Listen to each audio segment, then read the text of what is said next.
ডাকসুর সাবেক বিপি নুর হক নূর এবং গণ অধিকার পরিষদের সম্মানিত সভাপতি নুর হক নূরের প্রোগ্রামে অতর্কিত হামলা করেছেন হাসান মামুন। এই হাসান মামুন, তুই কে রে ভাই? আপ কোন হে?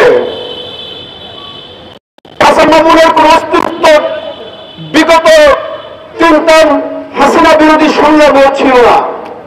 যে হাসান মামুনের অস্তিত্ব বিগত ফ্যাসিস্ট সরকারেও ছিল না।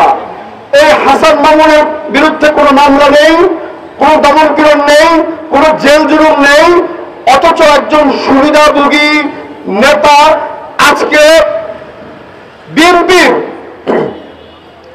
ঢালে এসে ভর করে যে অতর্কিত সন্ত্রাসী সৃষ্টি করছেন, এর ফলাফল কি, রেজাল্ট কিন্তু খুব খারাপ। কেন নয়? বিভিন্ন ভাবে আপনারা দেখেছেন বিগত দিনে ফ্যাসিস্ট হাসিনা বিরোধী হাসিনা সরকারের অবস্থাতেও নূরকে কোনোভাবেই কোনো কিছুতে দাঁড়ানো যায় নাই। নূর সে একজন প্রকৃত নেতার নাম, যেই নেতার গর্জনে সমগ্র বাংলাদেশে কম্পন সৃষ্টি হয়েছিল, যেই নেতার গর্জনে 18 কোটা সংস্কার আন্দোলন সৃষ্টি হয়েছিল, যে নেতার গর্জনে 24-এর বিপ্লব সৃষ্টি হয়েছিল। আজকে যদি নূর 24-এর বিপ্লব সংগঠিত না করত, আজকে বিএনপি নতুন করে এই 24-এর বাংলায় জন্ম হতো না। অতএব এই যে পল্টন ময়দান দেখছেন, এই যে ঢাকার রাজপথ, এই যে ঢাকার রাজপথ উত্তাল করেছে গণ অধিকার পরিষদ, বিএনপি যুবদল আন্দোলন সৃষ্টি করেছে গণ অধিকারের সাথে।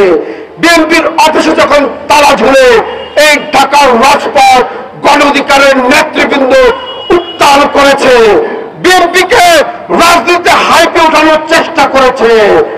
বিএনপির রাজনৈতিক যখন তলানির অবস্থায় সৃষ্টি হয়েছে, ঠিক তখনই গণ অধিকার পরিষদের বিভিন্ন প্রোগ্রামগুলোতে বিএনপিকে সজাগ করার মতন একটা আত্মপ্রকাশ গণ অধিকার পরিষদ সৃষ্টি করেছে। আরে ভাই, আপনি ভাইরাল হতে চান, নূরের সাথে ঝামেলা করে ভাইরাল হওয়ার দরকারটা কি? আপনি তো এমনি সুবিধাভোগী একজন মানুষ। কারণ বিপিনের নাম দিয়ে বিপিনের প্রোগ্রামে হামলা করে আপনি তারেক রহমানের চোখে দৃষ্টি আকর্ষণ করতে চান। স্বয়ং তারেক রহমান যুবদল আন্দোলনে গণ অধিকারের নেতা নূরের দৃষ্টি আকর্ষণ করার চেষ্টা করেছিল। সাবধান করে বলে দিতে চাই, গণ অধিকার পরিষদ কোন ছেলে মানুষের কোন দল নয়। গণ অধিকার পরিষদ একটি বিপ্লব সংগঠিত দলের নাম। গণ অধিকার পরিষদ 24-এর বাংলা সৃষ্টি করা একটি দলের নাম। গণ অধিকার পরিষদ নতুন বাংলাকে বিনির্মাণ করার একটি দলের নাম। গণ অধিকার পরিষদ সমগ্র বাংলাদেশ ব্যাপী 300 আসনের নির্বাচন যখনই ঘোষণা দিয়েছে, তখনই এই বিএনপির হাসান মাহমুদের মতন উচ্ছৃঙ্খল নেতারা মাথা চারা দিয়ে ওঠার চেষ্টা করেছেন। আমি বলতে চাই, গতকালকে যারা নূরকে যারা অবরুদ্ধ করেছিলেন, নূরের প্রোগ্রামে যে হামলা করেছিলেন, ওখানে ওই অঞ্চলে কি পুলিশ প্রশাসন ছিল না? আর্মি র্যাব পুলিশ ছিল না? অথচ বিগত দিনের পুরো ইতিহাস এই প্রশাসনগুলো একইভাবে দলকানার অবস্থা সৃষ্টি করেছে। দলকানা প্রশাসন দিয়ে নতুন বাংলাকে আর নতুন করে বিনির্মাণ করা যাবে না। অতএব এই প্রশাসনকে ঢেলে সাজাতে হবে।